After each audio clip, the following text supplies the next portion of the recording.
Gideon saved the people from the Midianites, and then they wanted to make him their king, but he said, I can't be your king. God is the only one that's supposed to be your king. But then he kind of acted like a king, and eventually he named his son Abimelech, which means my father is king. So even though he didn't call himself the king, he was kind of calling himself the king by naming his son that.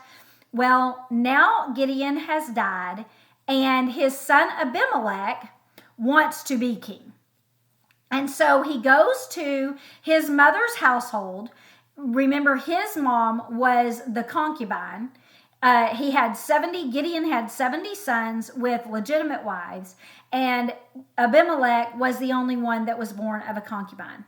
And so Abimelech goes to his mother's household and says, hey, my father's dead, and would you rather be ruled by all 70 of his other sons that live in Ophrah? Or would you rather be ruled by me, who is, your flesh and blood, and I've been raised here? Which would you rather? And the mother's family is like, yeah, you would be my choice. And so he says, will you go to the elders and ask them? And they say, yes, we'll talk with the elders. And so they go and talk to the elders, and the elders say, yes, we would love that. If we're going to have to choose a king, it would be Abimelech, which the thing is, they didn't have to choose a king. Nobody had had a king before that. And so this was not really a choice that they had to make, but Abimelech, relays it to them in that way, and they accept. And so they go and get 70 pieces of silver from the treasury of the temple of their God. Not the God, but the God that they were worshiping at the moment, which was Baal. They have in Shechem, which was a Levitical city where God's priests were supposed to serve him. In that city, they have made a house to Baal, a temple to Baal. And the treasury in that house, they go and get money from that treasury to pay Abimelech to be their ruler. And Abimelech uses that 70 pieces of silver to pay what he says reckless and worthless men to follow him. And then he goes to Ophrah, where his brothers are living, and kills all but one of his brothers. One of his brothers escapes, the youngest, but the rest of them he kills. And then he goes back to Shechem and says, no threat to my rulership now, make me king. And so it says that they make him king there at Beth Milo, which means house of the fortress. So they have made a fortress there by their temple, and they make him king there. It says, by the oak of Shechem, where the pillar is. Well, this pillar was set up by Joshua. And this was the same tree that years before Jacob had told the people, forsake your foreign gods, bury them, and commit yourself to the Lord God.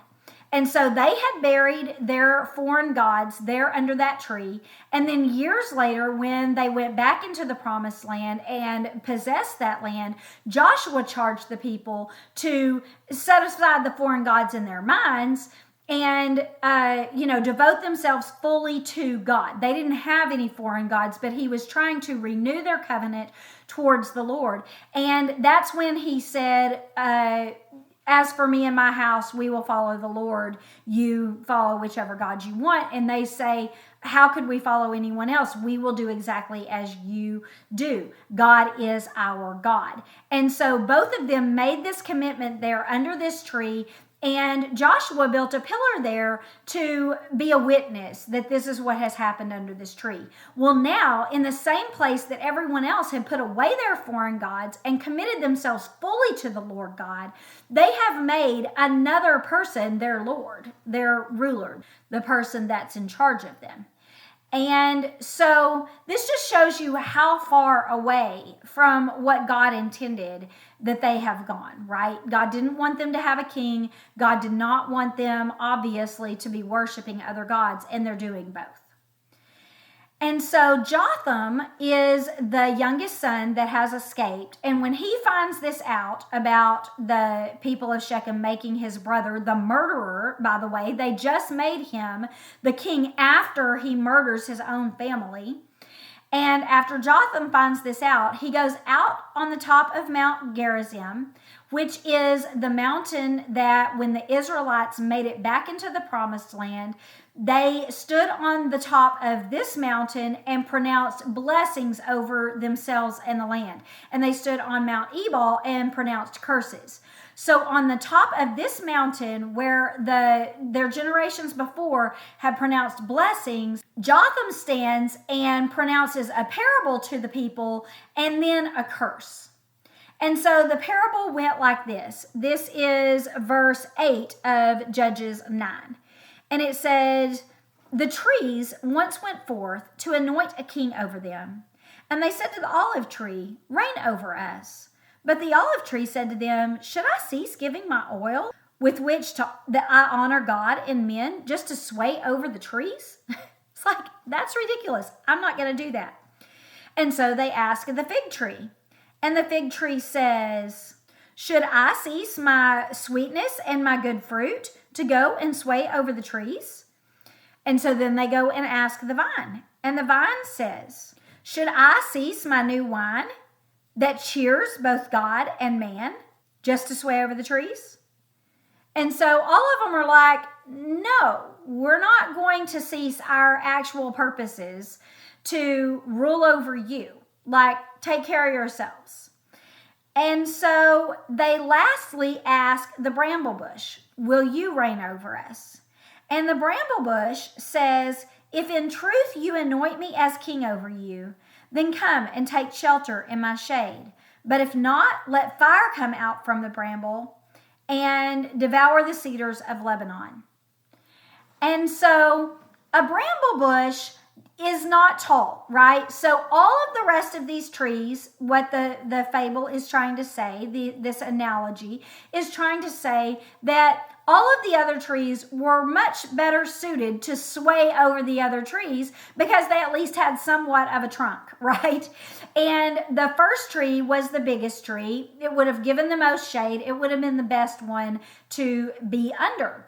And then the next one was a little smaller, and, obviously the vine is not a good choice, but it at least has a little bit of a trunk. The bramble bush does not have this. So you would not get shade from a bramble bush except for when the sun is on the other side. So if this is the bush and the sun's coming from here, then you can be right here and you can be shaded. But as soon as the sun's over there, you're just blasted with it. So you would be burning up. And so this is giving the picture of, if you want to come and enjoy my shade and you're actually honestly asking me to be your king, then come on and enjoy my shade and that'll be great. But if not, then I'm going to let the sun burn you up, is basically what he's saying. Well, the sun's going to burn them up at some point anyway. And so this is what Jotham is trying to tell the people. He's saying, you've picked the worst option to rule over you. All of the other people that you've asked to rule over you have some beneficial function. They've done something that proves that they'll be good rulers. And Abimelech has done none of these things. And so he goes on after this fable to explain that in verse 16, and he says, "Now therefore, if you have acted in truth and sincerity in making Abimelech king, and if you have dealt well with Zerubbabel," which is what they renamed Gideon, "and his house, and have done to him as he deserves, because my father fought for you, and he risked his life, and he delivered you out of the hand of Midian. But instead, you've risen up against my father and killed his 70 sons this day. And you made Abimelech the son of the concubine, not even the legitimate one. So he's the least of all his brothers, not to mention the least of all of those that you've asked to rule over you." And he said, "If you think that you've acted in truth and sincerity towards Gideon and his house, then make Abimelech your ruler and take joy over that. But if not, then here's the curse." He says, "If not, let there be fire come from Abimelech and devour the men of Shechem and Beth Milo, and then let fire come from the men of Shechem and Beth Milo and burn Abimelech. So basically he's saying, you're going to suffer mutual destruction. This is my curse to you, because you know good and well that you did not act in good faith towards Gideon, who has done all of these things for you. And he's telling all of the things that Gideon has done to contrast all of the things that Abimelech has done, right? Gideon, along with all the rest of the judges before, right? All of the people that they could have asked to be king even before Gideon, they've all proven that they care about the nation. They were willing to risk their lives for the nation. They have done something that proves that they have leadership skills, that they would be good rulers. Abimelech's done none of these things, right? Abimelech has not proven to be a good leader in any way. He hasn't shown that he cares about the nation at all. He's showing, as a matter of fact, that he cares mostly about himself. So Jotham is trying to say, you've picked the worst possible choice. Maybe you tried to ask these other people, like the trees tried to ask all these other trees, and those would have been better choices. But whenever you didn't have a good choice, you just settled for the worst one. He's the least of his house, and he is no good. He's not going to benefit you in any way. He hasn't proven to be a good leader for you, and he hasn't proven that he cares about you at all. Gideon risked his life for you. You've done none of these things. Gideon fought the enemies of their nation, and Abimelech fought his own brothers, right, and killed them. This is what Abimelech has done. Gideon risks his life. Abimelech takes people's lives for his own glory, for his own power, so that nobody can threaten his throne that he doesn't even have. Gideon gave them freedom, right? And what is Abimelech doing? He's taking their freedom away. He's saying, I'm going to rule over you. You have no freedom. I'm in charge.